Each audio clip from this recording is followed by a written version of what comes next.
Good evening student, स्वागत है आप सभी का मेरे यूट्यूब चैनल में। तो बच्चों, जैसा कि मैंने कल आप सबको मैसेज करके बता दिया था कि आज से जो आपकी अमेजिंग फैक्ट की क्लास है वो शुरू होने वाली है, जिसमें मैं आपको 10 अमेजिंग फैक्ट बताऊंगा जो कि बहुत ही ज्यादा इंटरेस्टिंग है और जो आपका नॉलेज बढ़ाने का काम करेंगे। तो बिल्कुल भी मिस ना करें इस क्लास को। और साथ ही साथ वीडियो के लास्ट में मैं आपसे एक क्वेश्चन भी पूछूंगा जिसका आंसर आप सभी को मुझे कमेंट बॉक्स में कमेंट करके बताना है। ओके, तो बैकग्राउंड को देखकर आप सब समझ ही गए होंगे कि आज का जो अमेजिंग फैक्ट है वो किस टॉपिक से रिलेटेड है। जी हाँ, हमारा जो आज का टॉपिक है वो है amazing fact about independence day. Okay, तो 15 अगस्त को स्वतंत्रता दिवस आने वाला है और इसी फेस्टिवल से रिलेटेड जो अमेजिंग फैक्ट है वो मैं आज आप सबको बताने वाला हूं। Okay, so without wasting time let's start video. So fact number 1 है, जिसमें जो हमारा क्वेश्चन है वो आपके लिए क्वेश्चन भी रहेगा और साथ ही साथ आप उसका आंसर भी मुझे कमेंट कर सकते हो। ओके, तो जो फैक्ट नंबर 1 है वो है कि क्या आप जानते हो कि जब हमें 15 अगस्त 1947 को आजादी मिली तब हमारा कोई भी राष्ट्रगान नहीं था। ओके, 15 अगस्त 1947 को जब हमें आजादी मिली तब हमारा कोई भी राष्ट्रगान नहीं था। राष्ट्रगान मतलब नेशनल एंथम। हालांकि 1911 में रविन्द्रनाथ टैगोर जी ने जनगण मन बंगाली भाषा में लिख दिया था, लेकिन 1950 को ही हमने अपने राष्ट्रीय गान को अपनाया है।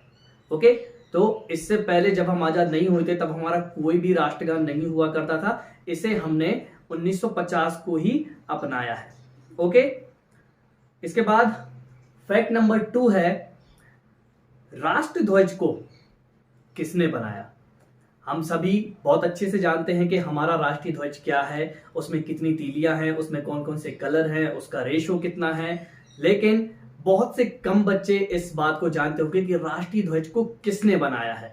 तो ये फैक्ट नंबर 2 है कि हमारे राष्ट्रीय ध्वज को पिंगली वेंकैया के द्वारा बनाया गया है। ओके, पिंगली वेंकैया के द्वारा।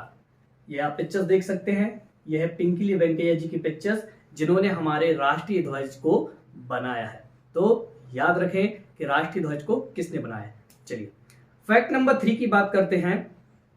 15 अगस्त 1947 को जब हमें आजादी मिली, 15 अगस्त 1947 को जब हमें आजादी मिली, जब पूरा देश आजादी का जश्न मना रहा था, लेकिन सिर्फ एक इंसान को छोड़ के। सोचिए कौन? वो है हमारे महात्मा गांधी जी। जी हाँ, कितनी बड़ी बात है कि 15 अगस्त 1947 को जब पूरा देश आजादी का जश्न मना रहा था तब महात्मा गांधी जी वहां पे थे ही नहीं। तो आखिर वो कहां थे? तो जब 15 अगस्त 1947 को पूरा देश दिल्ली में आजादी का जश्न मना रहा था तब महात्मा गांधी कलकत्ता में हिंदू और मुस्लिमों के दंगों को सुलझाने का काम कर रहे थे। ओके, तो याद रखिए 15 अगस्त 1947 को जब पूरा देश आजादी का जश्न मना रहा था तब गांधी जी वहां पे मौजूद नहीं थे। वो कलकत्ता में हिंदू और मुस्लिमों के दंगों को सुलझाने का प्रयास कर रहे थे। ओके, तो ये था फैक्ट नंबर 3। फैक्ट नंबर 4 की बात करते हैं। हर स्वतंत्रता दिवस पर माननीय प्रधानमंत्री जी के द्वारा लाल किले पर झंडा फहराया जाता है। ओके, ये बात तो हम सब भी जानते हैं। हमारे आदरणीय श्री नरेंद्र मोदी जी भी लाल किले पर जाकर ही झंडा फहराते हैं। लेकिन जब हमें आजादी मिली तब ऐसा नहीं हुआ था। क्यों? क्योंकि जवाहरलाल नेहरू जी ने 15 अगस्त को नहीं 16 अगस्त को लाल किले से झंडा फहराया है। ओके, तो 15 अगस्त को हम आजाद जरूर हुए हैं लेकिन झंडा को फहराने का काम 16 अगस्त को किया गया है। ओके, तो ये भी एक अमेजिंग फैक्ट है, इसको याद रखें। हम सभी ज्यादातर 15 अगस्त ही याद रखते हैं क्योंकि उस दिन हम आजाद हुए थे, लेकिन 1947 में 16 अगस्त के दिन सबसे पहले लाल किले पर ध्वजारोहण फहराया गया था आदरणीय जवाहरलाल नेहरू जी के द्वारा। ओके, चलिए फैक्ट नंबर 5 देखते हैं। जब भारत आजाद हुआ उसी वक्त पाकिस्तान भी हमसे अलग हो गया था, 1947 के टाइम ही। लेकिन क्या आप जानते हो कि भारत और पाकिस्तान के बीच जो डिवाइडेशन लाइन है, जो विभाजक रेखा है, उसको कब बनाया गया था? तो उसको 17 अगस्त 1947 को बनाया गया था, जिसको हम सभी रेड क्लिफ लाइन के नाम से जानते हैं। आप पिक्चर्स में देख सकते हैं, ये है रेड क्लिफ लाइन, जिसे 17 अगस्त 1947 को ही हमने स्वीकार किया था। तब से ही भारत और पाकिस्तान के बीच में यह विभाजक रेखा है। तो ये था फैक्ट नंबर 5। चलिए चलते हैं फैक्ट नंबर 6 की तरफ। फैक्ट नंबर 6 है, क्या आप सब जानते हैं कि भारत के इतिहास में भारत ने अपने 1 लाख वर्षों में कभी भी किसी भी देश पर हमला नहीं किया?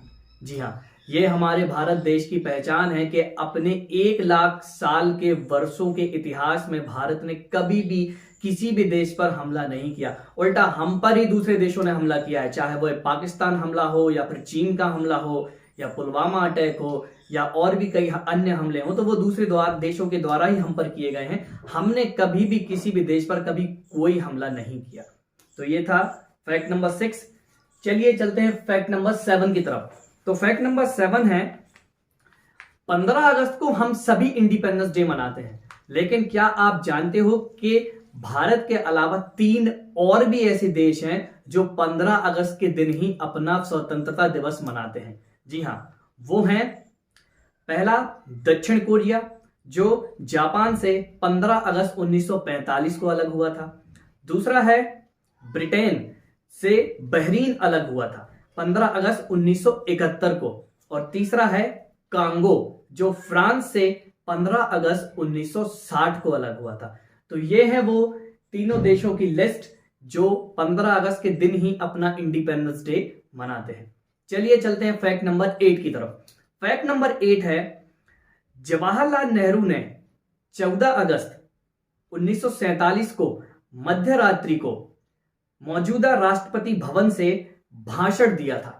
ओके, क्योंकि एक दिन बाद हम आजाद होने वाले थे, तो 14 अगस्त के दिन जवाहरलाल नेहरू जी ने एक विश्वव्यापी भाषण तैयार किया था, जिसे पूरे भारत देश को सुनना था, भारत देश के नागरिकों को संबोधन करने के लिए। लेकिन आप जानते हो कि 14 अगस्त के दिन जब हमारे प्रधानमंत्री जवाहरलाल नेहरू जी ने यह भाषण दिया था, तो पूरे देश ने इस भाषण को सुना था, सिर्फ एक इंसान को छोड़कर। सोचिए कौन? जी हाँ, कोई और नहीं, हमारे महात्मा गांधी जी। ये बहुत ही अमेजिंग फैक्ट ही है कि जब जब कुछ अच्छी चीजें घटी हैं, तो उस समय महात्मा गांधी जी या तो अनुपस्थित रहे हैं या उन्होंने उस चीज को नजरअंदाज किया है, ऐसा हम कह सकते हैं। तो महात्मा गांधी जी को छोड़कर पूरे देश ने उस भाषण को सुना था। सोचिए क्यों? क्योंकि जब नेहरू जी ने यह भाषण दिया था 14 अगस्त के दिन, तो उसी दिन महात्मा गांधी रात 9 बजे सोने चले गए थे। जी हाँ, वो सो गए थे और उन्होंने नेहरू जी का यह भाषण नहीं सुना था। तो ये था अमेजिंग फैक्ट नंबर 8। चलिए चलते हैं अमेजिंग फैक्ट नंबर 9 की तरफ।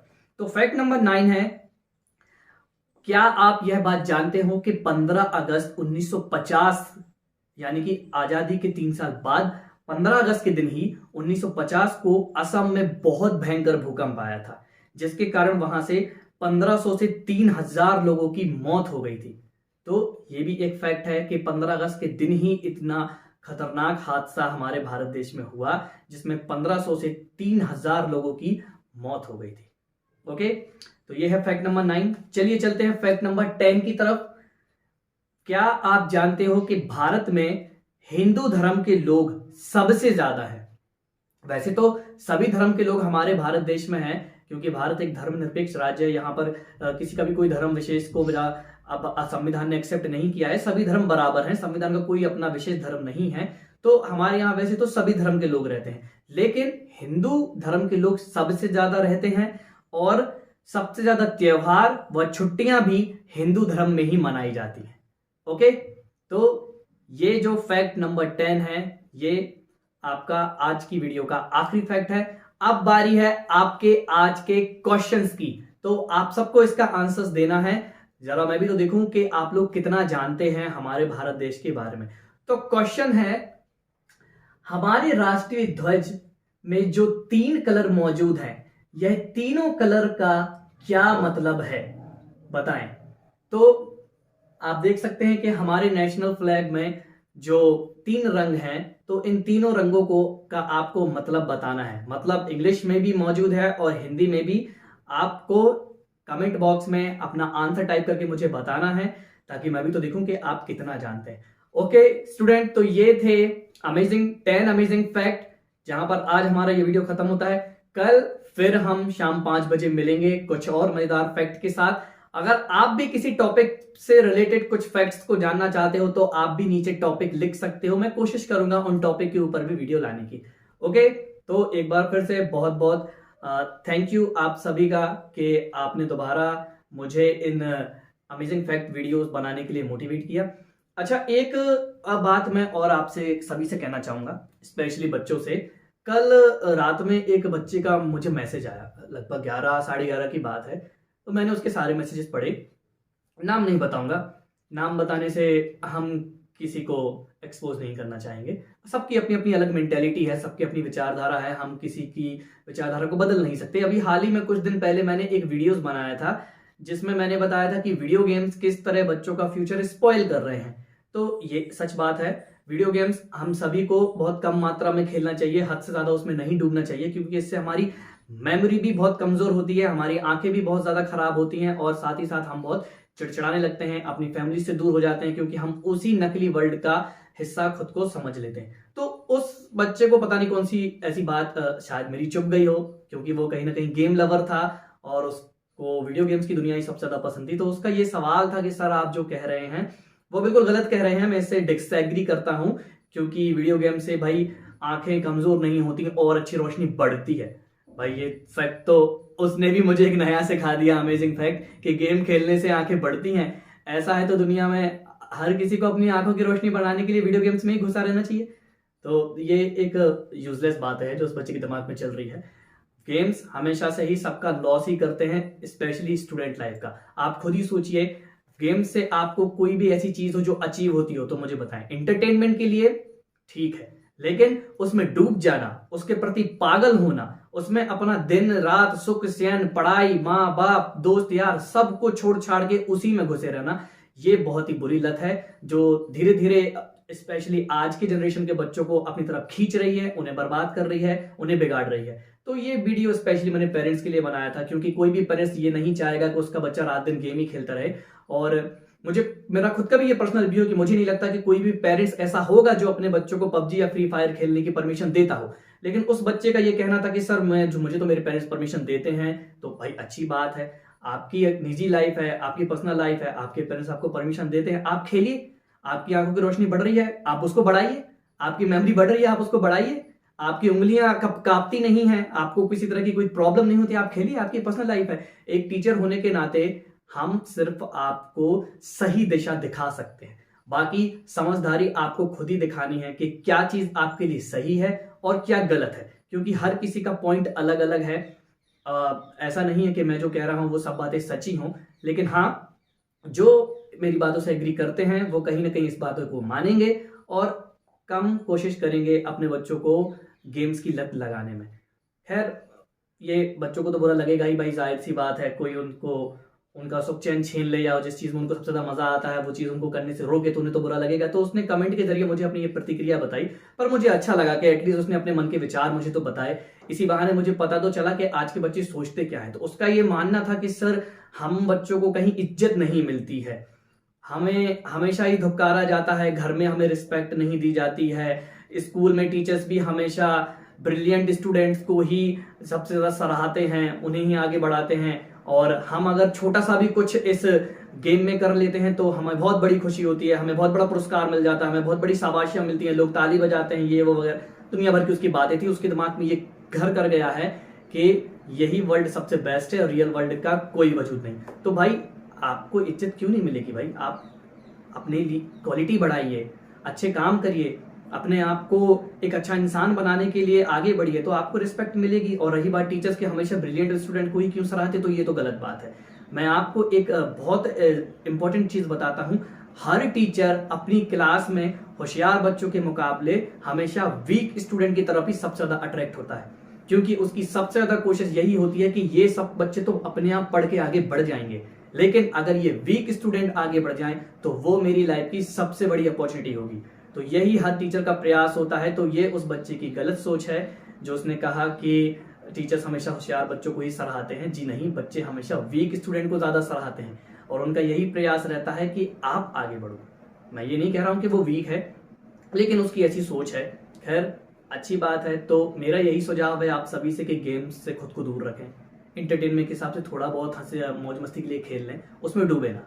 और कल शाम को फिर मिलते हैं अमेजिंग फैक्ट की क्लास में। तो मिलते हैं कल शाम। Bye bye.